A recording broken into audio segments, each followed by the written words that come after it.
Look at his arm. Perfectly natural. The left hand is open.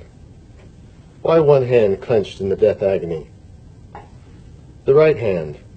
The hand closest to the desk. Take note of that. If Fenwick took something off this desk, something so important that he spilled his last drop of blood to get it, I want to know what it is. Nothing but an ordinary card. Gregson, unclench his hand and let's see the card.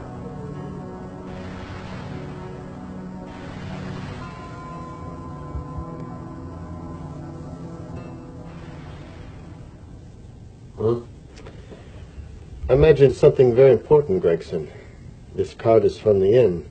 Why shouldn't it be? He was there, you know. We saw him yesterday. Yes, but the effort he made after he was shot to get hold of this card. It's just possible that he wanted someone to remember him here at the inn. He may have wished to recall it to someone who saw him there. Someone who, like ourselves, saw him with a woman. I say you're dead on again, Mr. Holmes.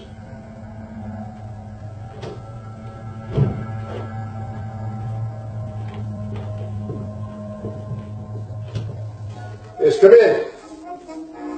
Dr. Watson, sir. I have a note here, just wrote for Mr. Holmes. Thank you, Mrs. Hudson. That would be the report from Ghost Fenwick's bank. Really? Had one of my contacts look into it. Don't you remember his daughter told us he closed his account? He drew out his entire balance in cash, nearly $10 million, just after the girl was murdered. What does that suggest to you, Watson? That he paid it out to someone. A brilliant deduction. I smell the faint, sweet odor of blackmail. You don't think he paid it out to someone who saw him commit the murder? George Fenwick never murdered anyone. But he did have that woman's finger, and he did have to pay out a lot of cash. That's the terrifying part about blackmail, Watson. The victim is afraid to fight the accusation no matter how false. Once the accusation is made, the name is smeared, and sometimes his life is ruined. Well, if Fenwick didn't commit the murders, what devil did? What devil did? They're not the work of any one man.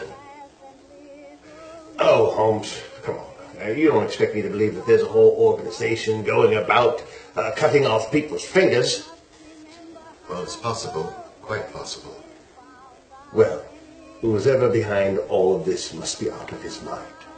On the contrary, my stereotyping companion. If my assumptions are correct, this little scheme has behind it the most brilliant and ruthless intellect the world has ever known. Oh, Professor Moriarty again. Exactly. Oh, together, Holmes. You've got him on the brain. You suspected Moriarty 3 times in as many months. He's dead, remember? Is he? You know he is. He was hung in Singapore a year ago. I know someone was hanged in Singapore by that name. But I'll stake my reputation that Moriarty's alive and here now in the city.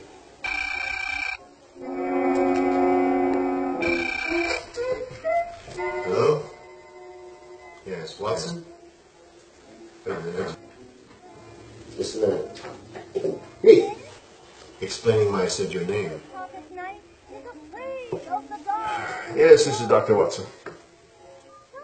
No. I took an early retirement. I don't practice anymore. What? Oh, emergency. That is a different thing. Let's see, yes. Fracture. Oh, yeah, okay. Well, see that she's not moved. Remember that. Don't touch her until I get there. Chinatown. 200-pound woman. Oh, devil probably tried to hoist herself up feeding a cadet. There'll be a law against fat people owning birds. Well, Holmes, I won't be too long. Where's my bag? Yeah, I haven't used that old bag since I brought Amelia Watson into the world. Turned out to be an attractive child. I wonder what a name like Amelia. Amelia! Interesting.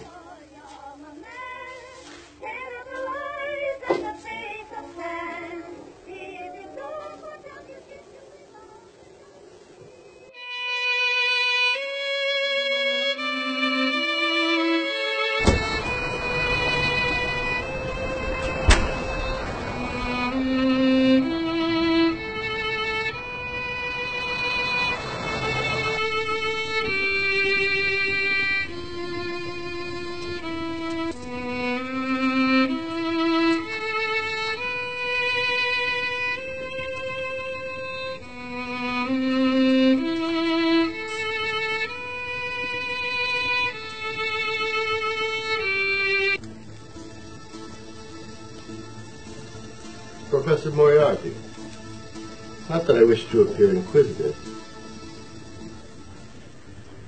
but to what am I indebted to the purpose of this visit?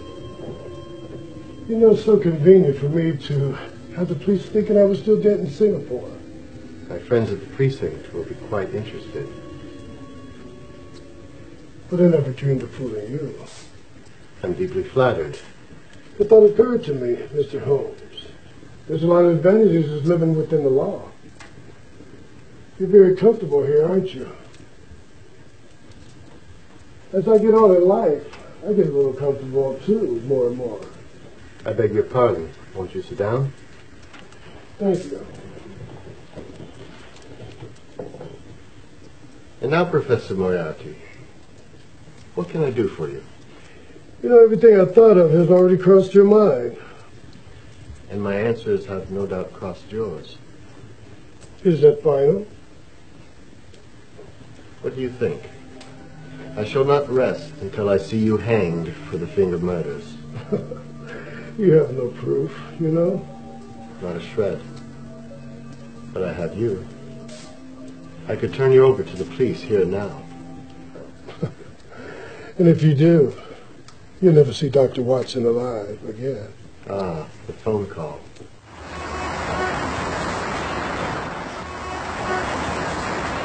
Hey, buddy, you got $1? What? I need some lunch, man, that's all. Oh, bugger off. I'm on a mission of mercy.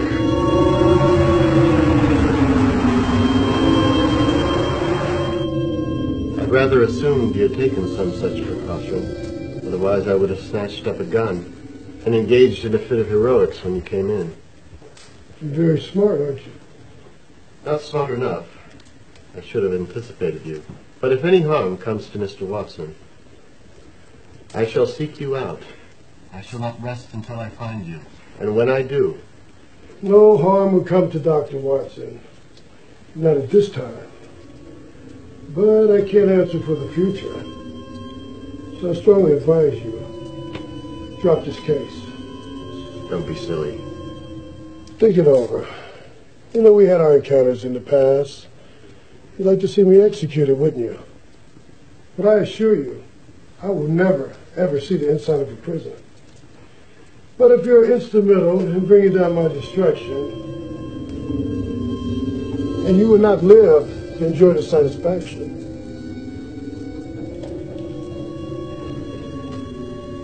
And we shall walk through the gates of eternity hand in hand. What a fine couple that would make. Yes, would we? I really think it would be worth it.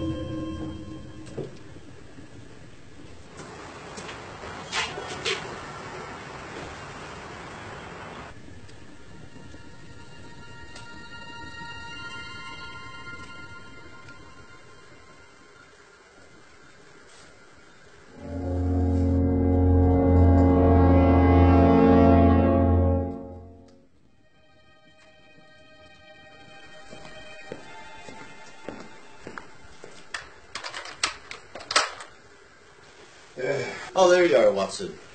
I was about to go look for you. Look for me. What for? I suppose you don't think I know my way around, do you? Well, I don't. You're right. Damn old